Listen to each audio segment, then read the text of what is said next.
Me impresionó ver cómo allí la gente estaba aparentemente familiarizada y convivía pacíficamente con ellas.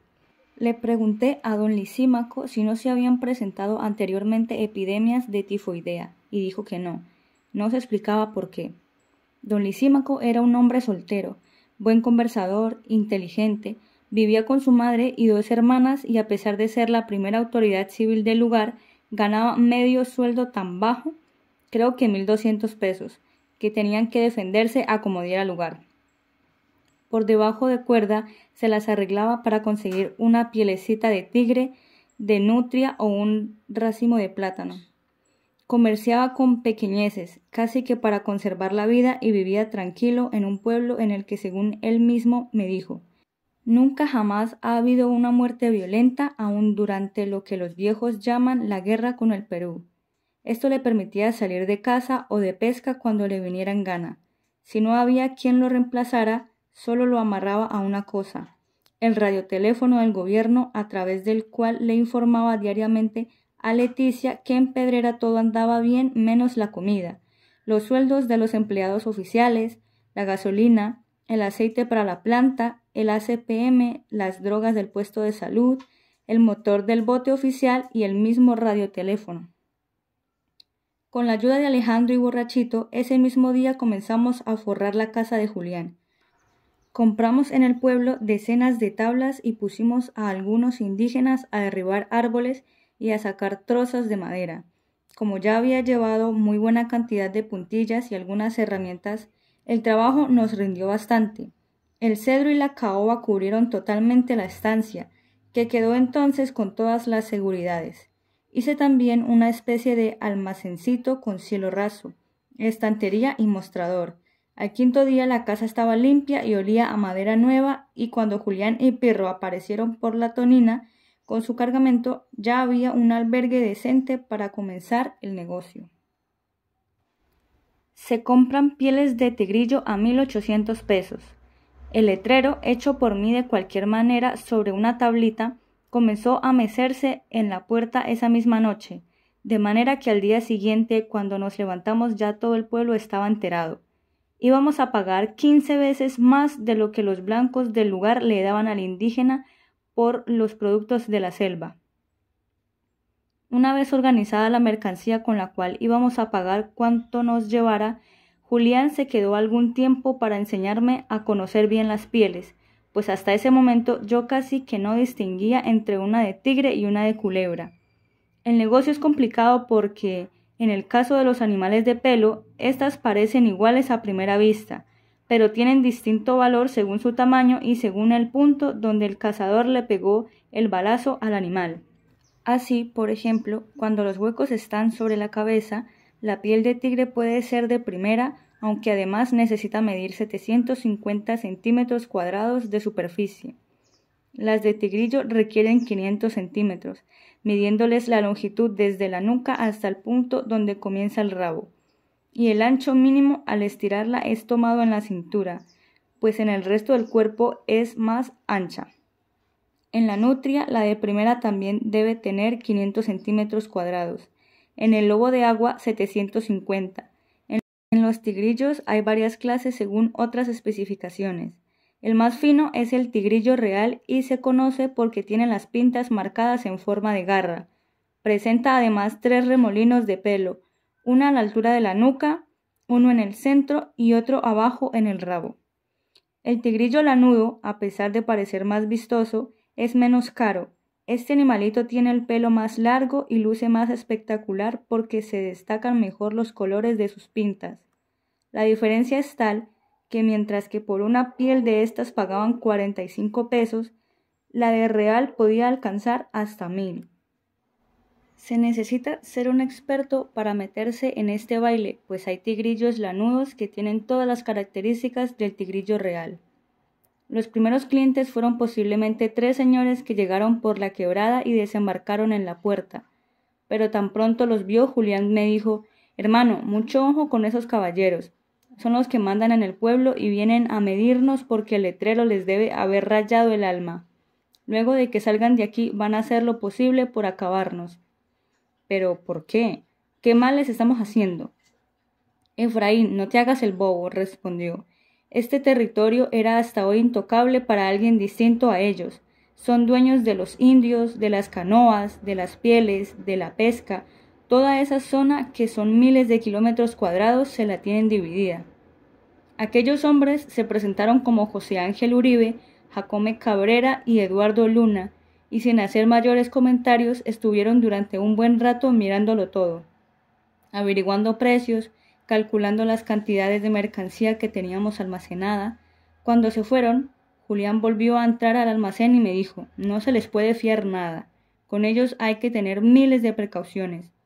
Hoy tenemos un cerco completo para el comercio, pero vamos a romperlo a base de trabajar y de joderlos quitándoles el monopolio. ¿Cómo? Pues comenzando por lo que dice el letrero, pagándole a la gente mucho más por su producto. Aquí hay una ley según la cual uno no puede vender, ni recibirle, ni cambiar nada a un indio que no sea de uno, y como todos son de ellos, prevéngase que comenzó la guerra. Efectivamente, a partir de ese momento, los tres magnates no intercambiaron nada con nosotros. No se mostraban hostiles, pero tampoco colaboraban en nada. Absolutamente en nada. Si se nos llegaba a ofrecer una simple puntilla para reemplazar el pasador de un motor fuera de borda, nada de puntilla. Julián era quien viajaba muy lejos para comenzar a abrir la zona a nuestro favor, y a veces tenía que quedarse varado hasta por falta de una puntilla oxidada. Que por un poquito de gasolina, nada de poquito de gasolina. Con nuestra llegada ellos se unieron más que antes. Formaron un bloque cerrado y comenzaron a ayudarse económicamente, tal vez más que nunca. Por esto a Julián se le ahogó mucha mercancía, perdió ríos de dinero y meses enteros de trabajo. A causa de su temperamento, le fue negada la colaboración de la Armada en cuanto a transporte en el único remolcador que había en el área, de manera que tenía que movilizarse en canoas a motor, y cuando se le acababa la gasolina o se dañaba la máquina, debía recorrer grandes distancias a remo. En los meses que siguieron, mi hermano sufrió el primer percance y duró andando 7 meses impulsado por la fuerza de sus brazos, en una canoa con media tonelada de carga. Cuando completé 2 meses en Pedrera, me dio por revisar algunos papeles que tenía olvidados en un anaquel de la casa, y encontré que en ese mismo momento debía girar a Bogotá cerca de 70,000 pesos, pues las primeras letras que firmamos para la adquisición de telas estaban venciéndose. Pero en todo ese tiempo yo no había vendido ni un carrete de hilo, ya que los tres grandes le prohibieron a la gente que tratara con nosotros. Sentí angustia y en ningún momento creí en las palabras de Julián cuando partió con su canoa llena de mercancía. Mirití arriba. Póngase fuerte y espere. Espere que ese letrero que usted mismo hizo es más poderoso que un torpedo, aunque se demore un poquito porque en la selva las noticias tardan en llegar, pero cuando corra la bola de que pagamos 15 y hasta 20 veces más, esto se va a inundar de pieles. Sin embargo, transcurrió el tiempo y la situación no cambiaba prácticamente nada. Los días eran eternos y mi único trabajo era ir hasta el puesto militar y comunicarme por radio con el apostadero de Leticia 2 veces por día. Se enviaban mensajes de rutina que generalmente hablaban de necesidades. El puesto militar quedaba al fondo al lado de la Tonina, y en él 15 infantes de marina y los 4 suboficiales permanecían sin qué hacer. Para mí las únicas novedades eran los desmanes que cometía con aquellos hombres que habían caído allí por rebeldes el comandante, un sargento primero de nombre César Ramos Yepes. Ramos era salvaje para corregir a los infantes. Pocos días después de haber llegado me llamó la atención ver cómo una caneca de lámina de acero colocada boca abajo trataba de moverse. Eran las 11 de la mañana y el sol pegaba violentamente. A esa hora era muy normal tener unos 37 grados centígrados de calor a la sombra. Me quedé mirando y volví a ver el mismo movimiento. Entonces me dirigí al centinela y le pregunté qué sucedía. Que mi primero metió allí a un infante esta mañana y tiene que estarse ahí 2 días, respondió. ¿2 días? Sí, es lo que él manda. ¿Y lo hace con frecuencia? Sí, cada vez que quiere divertirse con nosotros. Él no se aburre aquí. Por favor, esto es salvaje. Dígaselo a él. Al día siguiente, el muchacho salió de la caneca por orden de Ramos. Estaba amoratado, parecía un borracho dando tumbos y como se pudo se fue a la sombra. Se tiró al suelo y comenzó a llorar. A pesar de que comencé a descubrir el salvajismo de Ramos casi a diario, nunca pude acostumbrarme a él. Cometía barbaridades con los muchachos. Justamente una semana después de lo de la caneca, una mañana durante la formación paraizada del pabellón nacional, mi primero se quedó mirando fijamente a un infante de nombre Guillermo Alomia y lo hizo dar un paso al frente. Alomia, le dijo, ¿usted por qué putas no se afeitó? Estoy enfermo, mi primero, respondió aquel, y Ramos Yepes, sin decirle nada, se dirigió al sargento Valois Rojas y le pidió prestada una caja de fósforos. Con ella en la mano, caminó hasta donde estaba el muchacho enfermo, la abrió, sacó uno, lo prendió, tiró la caja y agarró a Lomia por el cabello y en presencia de todos le quemó la cara. Al día siguiente, mi primero volvió a dar un alarido durante la formación. Alomia Guillermo, un paso al frente. ¿Qué ordena, mi primero? ¿Usted por qué putas no se afeitó hoy? Mi primero, tengo toda la cara quemada, ampollada y no soporto la máquina de afeitar. Ramos Yepes lo quemó por segunda vez. Por más que le repugnara a uno esta violencia, nada se podía decir porque el comandante es autoridad suprema de civiles y militares. Tal como lo había dicho aquel centinela, Ramos Yepes era el hombre que menos se aburría en Pedrera. Más de una vez encontré infantes en calzoncillos amarrados a un árbol con un alambre de púas. Una vez cumplido el castigo, los muchachos parecían monstruos por las picaduras de zancudos, el sol y la deshidratación que los desfiguraba. En esos momentos Ramos Yepes parecía haber alcanzado una de las mayores felicidades de su vida. La otra era el placer de ganar algún dinero, bien comerciando en pieles o vendiéndole a los brasileños la piedra para la construcción de un aeropuerto. Esa ha sido una buena renta para los comandantes del puesto de la Pedrera, que aprovechaban los altos precios, 800 pesos el metro cúbico, y el hecho de que el único material duro para la construcción de toda la zona está en Colombia. Pero mientras esto sucedía en el pueblo, ni Ramos ni ninguno de sus antecesores conocieron los hitos que marcan nuestras fronteras con Brasil en aquel punto. Sinceramente no lo podían hacer porque imagínese que la dotación que mandaban consistía en 5 bidones de gasolina, 150 galones, para 8 meses o un año y con esa cantidad se iban a conocerlos. No alcanzaban a regresar. Son distancias enormes y el combustible apenas si era suficiente para un trayecto. A los comandantes les resultaba angustiante recibir con frecuencia indígenas que venían a avisar que el hito de la frontera estaba 10 o 20 kilómetros corrido, porque los brasileños lo echaban al río o lo refundían entre el monte. Estoy seguro de que si hoy vienen a buscar los sitios fronterizos no van a encontrar ni la mitad. A medida que pasaban las semanas, la situación parecía empeorar. Las gentes al parecer no querían ni cruzar frente a nuestra casa o cuando lo hacían era para reclamar que los gatos se habían colado en sus despensas y estaban acabando con la escasa comida que les quedaba, que deberían ser tortas de mosquitos y zancudos, porque para completar se vino una época en que la plaga era desesperante. Alejandro me decía que las únicas que pican son las hembras, y eso me daba una mezcla de mal genio con desesperación por la rasquiña y ganas de reírme a la vez.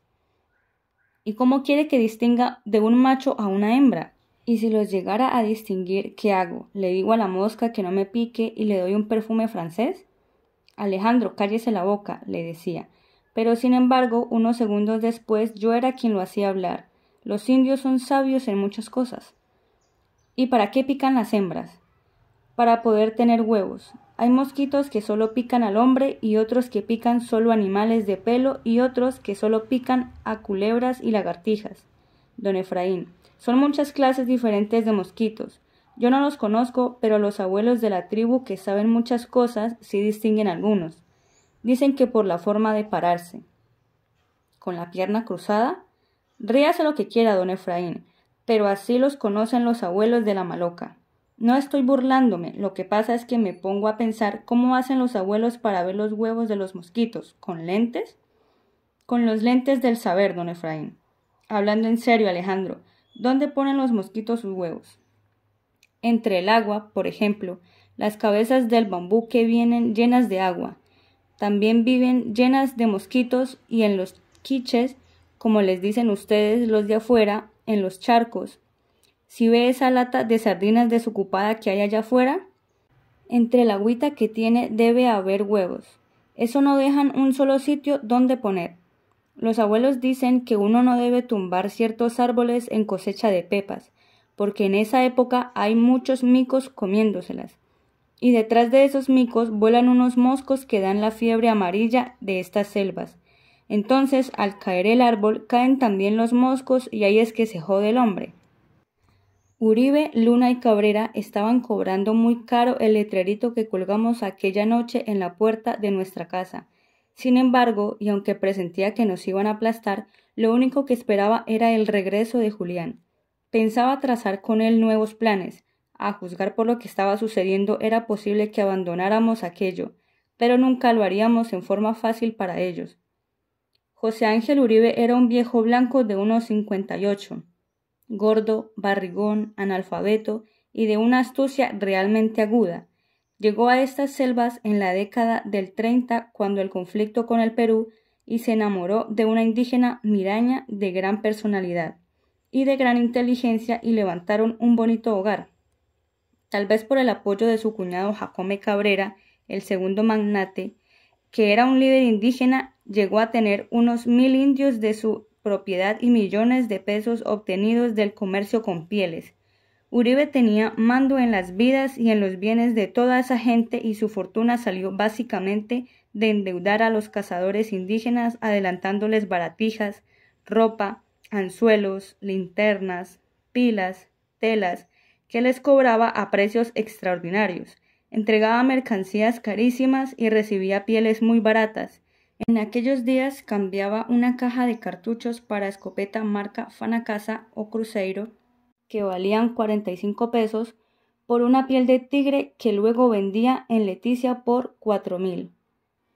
Su casa es una mansión hecha con postes gruesos de madera, similar a la de Julián en el Cauinari, y queda un poco arriba del pueblo, sobre la banda derecha del río Caquetá, frente a la colina que marca la entrada.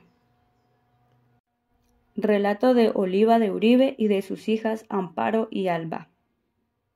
En la casa mi padre tiene cazador, pescador, sirvientes, unos 30 trabajadores. Es una casa de 2 pisos muy bella, con jardines alrededor y un buen desembarcadero de canoas y botes en la orilla del río. Él y mi tío Jacome Cabrera tenían todas las tribus que mi tío recibió de mi abuelo, los yacunas, macunas, matapiés, mirañas, tanimucas trabajaban para él en Campo Amor, un campo cauchero que hay en las cabeceras del río Miriti-Paraná. El abuelo fue un hombre de empresa, un hombre grande y bravo en estas selvas. Iba a Manaos muchas semanas de navegación abajo de aquí, y negociaba en grande con los brasileños. Hasta Pedrera venían también desde el gran puerto peruano de Iquitos trayéndole mercancías muy finas. A cambio, él le entregaba toneladas de caucho y juanzoco. Una vez se casó con mi madre, mi padre empezó a trabajar en caucho haciendo sociedad con mi tío Jacome. Se repartieron los indios, yucunas y tanimucas para mi tío. Mi tío se fue para un río más pequeño que se llama Huacayá. Mi padre para el Mirití. Sacaban mucho caucho y los indios trabajaban muy bien para ellos. Pero un buen día comenzaron a llegar otros blancos, otros comerciantes, y el indio hizo tratos con ellos y empezó a dejar de trabajar con ellos porque vio que lo engañaban, que le hacían trampa, que le vendían caro. Mi padre y mi tío les daban droga y una cosa y otra. Nuestra casa es refugio para todos. Aquí hay comida y dormida para el que vaya llegando. Hay drogas para el enfermo, hay miles de pesos en gasolina, motor, lancha para sacar de aquí a los enfermos graves y poderles salvar la vida. Mi padre es un hombre católico que da mucho y exige poco. Relato del cazador Hernán Domínguez. El viejo Uribe tiene cosas desconcertantes en su vida. porque a la vez que explota, es el gran benefactor del pueblo y así como gana bultos de dinero, los gasta en hacerle el bien a la gente. José Ángel, el exsargento paisa que vino a una guerra que no fue guerra, ni conflicto, ni escaramuza, es el vocero de la comunidad ante las autoridades, ante los curas y vive con una ley que impone el sistema de vida en estas selvas. Aunque uno no la quiera, la explotación y vive también con otra ley que trajo de Antioquia, la de comulgar y rezar el rosario todos los días. Efraín. En la Pedrera, como en todos los pueblos de la Amazonía, viven pocos blancos, unos cuantos mestizos y muchos indios. Desde luego, el papel de los blancos es aprovechar el trabajo de los indios. Aquí se le dice patrones a los empresarios y son los dueños de los indios y por tanto los que generan trabajo. Las grandes lanchas con mercancía al llegar a estos puertos solamente se fían a los patrones porque estos son los únicos que tienen alguna garantía para los pagos. Al indio no le fían ni una aguja, a él le venden de contado, sea para que pague con dinero, que rara vez sucede, o con productos de la selva. Cuando llegamos, Jacome Cabrera era un patrón adinerado. Los indios y la gente en general lo respetaban. Era un viejo zorro, tal vez más astuto y malicioso que su cuñado Uribe, aunque también analfabeto como él. El color de su cara era blanco, pero pertenecía a la tribu Miraña, de la cual era jefe. Yo calculo que era dueño de unos 400 indios en el Mirití, pero a la hora de trabajar era uno más dentro de su grupo. Domínguez. El mérito de Jacome, entre otras cosas, fue haber organizado a su grupo de indios tanimucas como fuerza de trabajo. Además de explotar caucho, él se preocupó por enseñarle a los indios a aserrar, a arreglar motores y otras artes. Este grupo fue el mejor organizado en todo el Mirití. El sistema de estos hombres consiste en comerciar con pieles, caucho y juanzoco. Les llevaban a los indios mercancías y los empeñan para que luego trabajen para ellos. El comercio de los indios siempre se efectúa sin un sistema contable, sin control de la producción, sin hacer nunca un cálculo de los costos. Ellos se guían solo por la cantidad de producto que sacan. Es gente con poca preparación, afectada por una cosa que impera aquí: el crédito para trabajar. Los patrones reciben cosas a créditos para trabajar y a la vez conceden créditos para que les trabajen a ellos, y en ese sistema alguna de las partes tiene que perder. Cuando llegó Gil, el tercer patrón importante de Pedrera era Eduardo Luna, un hombre de unos 30 años que sabía leer y escribir. Lo aprendió en el internado de los curas que queda apartado del pueblo por el río Caquetá, porque aquellos, temerosos de que los niños se pierdan en el pecado, en un pueblo donde no se conocen ni el robo ni la mentira, los tienen separados del ruido del mundo. Luna era mestizo de madre Miraña, casado también con Miraña y tenían menos indios que los otros dos. De todas maneras era todo de los potentados, el tercero de los grandes. A él le correspondía la parte baja del Caquetá, de Pedrera hasta Villa Betancur, la población brasileña y la parte de arriba del río, es decir, unos 120 indios. Luna fue recogido por José Ángel Uribe cuando tenía 12 años. Uribe lo llevó a su casa, lo formó y poco a poco el muchacho fue encontrando en los mismos negocios de su patrón hasta que se hizo poderoso. Aprovechando que, por su extracción indígena, le caía muy bien a la gente, sin embargo es un hombre duro cuando se trata de negocios. Es que por estos lados no hay peor explotador que el mismo indígena cuando se civiliza. Efraín. Aquellos días fueron los más largos que pasé en mi vida. La angustia, porque no se vendía ni una sola puntilla y porque Julián no aparecía, estaba acabándome. De por sí hablaba poco con la gente del pueblo y no tenía cómo matar el tiempo, así que permanecía en la casa, viéndole la cara a mi mujer y a mis hijos, y lo único que me podía ayudar a veces eran los cuentos de Alejandro Huitoto, cuando le daba por soltar la lengua. Los mosquitos habían arreciado con las lluvias, pero por fin parecía que me estaba inmunizando un poco contra el veneno de sus picaduras, que venían a todas horas del día y de la noche sin descansar un solo segundo. En la Amazonía lo pican a uno más de 130 clases diferentes de mosquitos que se reemplazan para joder, porque unos pican en la madrugada y luego reciben relevo de otros que pican al amanecer, y estos se cambian con los que atacan entre las 7 de la mañana y las 9, y así esa locura, día y noche por estas épocas. Claro que fuera del monte la cosa es un poco menos, porque hay decenas de clases que no pueden salir a la luz. Son de sombra y por eso se la pasan entre los árboles, o a ras del suelo, pero siempre escondidos allí adentro. Para nosotros la situación era tan difícil en ese invierno que el mismo Alejandro resolvió no recibirnos ni una pastilla de mejoral como pago por sus servicios, aunque yo traté de convencerlo por todos los medios de que el hombre que trabaja debe ganar algo. Pero él seguía preocupado y un día me dijo: «Don Efraín, a esta casa tiene que llegar Cuyo Buinaima, porque usted es buena persona».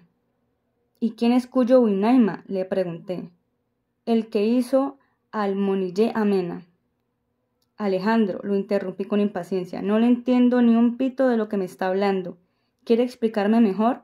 Yo tengo muchos problemas para que usted me llene la cabeza con sus cuentos». «Don Efraín, para nosotros huitotos, Cuyo Buinaima es el que inventó el árbol de la riqueza y la comida. Monillé Amena es el árbol. ¿Quiere que le cuente cómo fue? Bueno, jálele a ver cómo es la cosa». Alejandro. Don Efraín, hace mucho tiempo, en la época de Antigua, o sea, cuando empezó la gente, había un hombre bueno que se llamaba Monaya Juramá. Y él vivía en Sumaloca con su mujer y con su hija, y la hija era muy bella y se llamaba Monaya Tirisa. Muchos hombres se habían querido casar con ella, pero ella les decía que no. Era muy orgullosa y muy pretenciosa, y el secreto era que ella tenía un hombre que era Cuyo Buinaima. Él era muy bonito, muy trabajador, y tenía muchos músculos y sabía de todo, pero era un espíritu y por eso no se podía casar con ella. Entonces, junto al fogón de la casa había un punto donde Monaya Tirisa siempre se sentaba para ayudar a la mamá a hacer el casabe, y se sentaba en una esterillita. Y en el suelo había un huequito, y entonces Buinaima se convirtió en lombriz para esconderse en el huequito, para que no los pillaran cuando ella se sentaba al lado de la candela. Él salía por el orificio y se le metía a ella por donde se hacen los hijos. Así se querían. Los papás no se daban cuenta y de pronto la muchacha resultó con hijo y empezó a crecerle la barriga, y ellos dijeron: «¿Pero cómo? Si nuestra hija no tiene hombre y ahora está esperando un hijo». Le preguntaron cuál era su novio y ella mezquinó y negó. Y ella dijo que no, que era que estaba engordando, y el papá le dijo: «Si nosotros no tenemos casi comida, ¿cómo vas a estar engordando?». Los viejos empezaron a buscar y a buscar al hombre de ella, y para que ella no se diera cuenta la mamá le dijo: «Vaya, me trae agua en este canasto». Y como en los canastos no se trae el agua, ella duró mucho tiempo en el quebradón, y la vieja mientras tanto buscó y buscó y buscó, y encontró un huequito junto al fogón y le echó toda el agua caliente y quemó a Cuyo Buinaima. Esa noche la muchacha se sentó ahí y no salió su hombre, cuando de pronto sintió la voz del espíritu que le decía: «Yo soy Cuyo Buinaima. Tu mamá me quemó con agua hirviendo. Yo no quiero volver, pero no te puedo abandonar porque nos va a nacer un niño, y entonces, eso sí te quiero aconsejar. Cuando salgas a tenerlo, te vas al bañadero en la orilla del quebradón y coges por el quebradón para arriba, no para abajo. Y ahí va a nacer una planta que te va a dar alimento, pero solo para ti, no para los demás». Entonces la muchacha, cuando iba a tener el niño, se fue para el bañadero más arribita y allá nació una matica de yuca. Esa fue creciendo, creciendo, creciendo, y la muchacha cogía fruticas que le salían a la matica y se dio cuenta que eran sabrosas y alimentaban mucho, pero no le daban nada al papá y a la mamá, ni tampoco les contaba nada. Fueron pasando los días y el árbol iba creciendo un poquito más, hasta que un día la muchacha dejó un pedacito de pepa en la puerta de la maloca y el viejo le dio a la vieja que le expulgara los piojos de la cabeza, y se sentaron a la puerta de la maloca, y de pronto el viejo distraído vio un pedazo de sobrao y lo cogió y lo olió. «Uy, ¿qué es esto que huele tan sabroso?». Lo probó y dijo: «Debe ser la hija que está comiendo». Y esperaron a preguntarle y le echaron en cara: «Mire, usted es la hija de nosotros y está comiendo cosa buena, y nosotros que somos su papá y mamá y no nos da nada. ¿Cómo es eso?».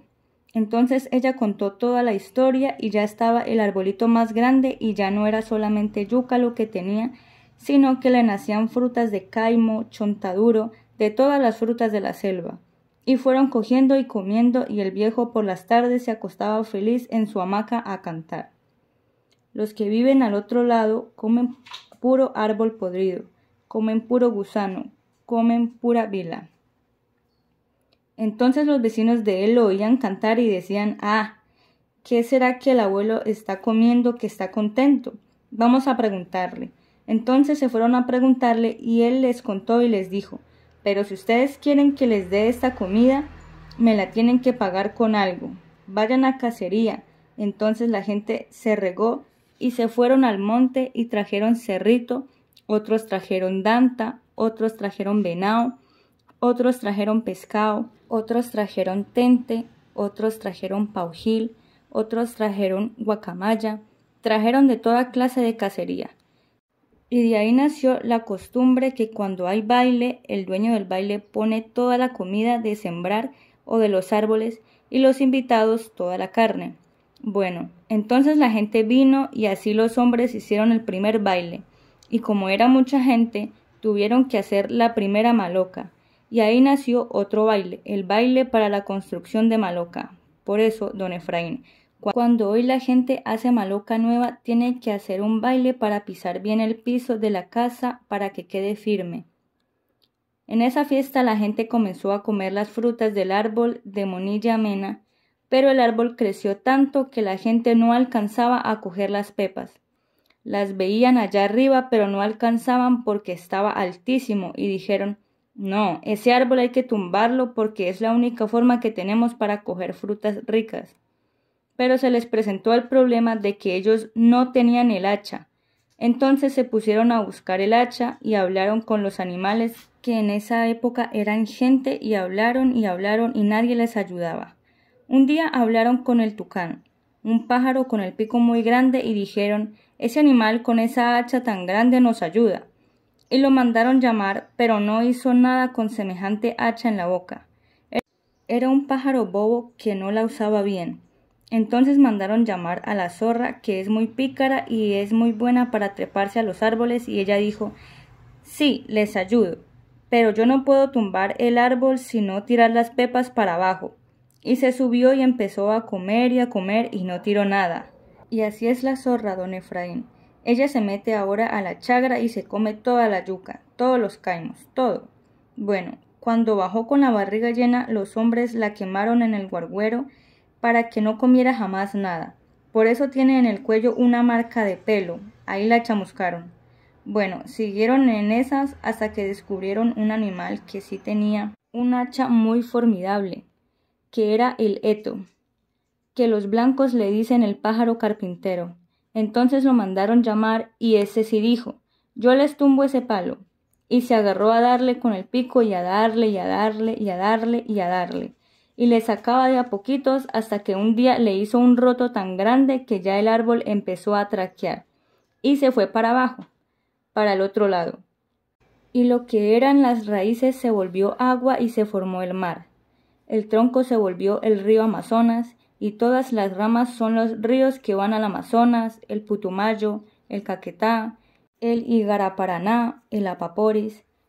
Así se formaron todos los ríos que conocemos hoy, y las pepas quedaron desperdigadas y les tocaron unas a unos y otras a otros. Y por eso hoy hay hombres que saben cultivar unas plantas y otros que cultivan otras, porque les tocó escoger de otras. Esa es la riqueza de la tierra, el agua y la comida, don Efraín. Efraín. Pasó el tiempo, se quemaron las semanas y semanas sin que la situación variara. Pero 6 meses después de nuestra llegada a Pedrera, empezaron a bajar los indígenas con rollos completos de pieles.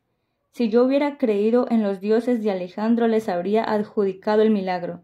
Los indios llegaban generalmente por las noches, para que los patrones no se dieran cuenta. Para el indio aquello era grave. Otros aparecían en la madrugada por detrás de la casa y se quedaban allí escondidos hasta cuando yo me levantaba. Eran gentes que venían de 2 o 3 meses de camino a remo con sus pielecitas. Esto comenzó a cambiar mucho la situación y entramos en un periodo tal que nos convertimos en las personas que fijaban los precios de compra y de venta de pieles en toda la región. Como yo era el radiooperador del puesto militar, tenía en Leticia un amigo que diariamente me averiguaba allí los datos del comercio. Entonces toda la gente se esperaba para hacer sus negocios luego de que yo ponía los precios en una tablita que colgué en la puerta del almacén. Al 7º mes regresó Julián del Mirití trayendo pocas pieles.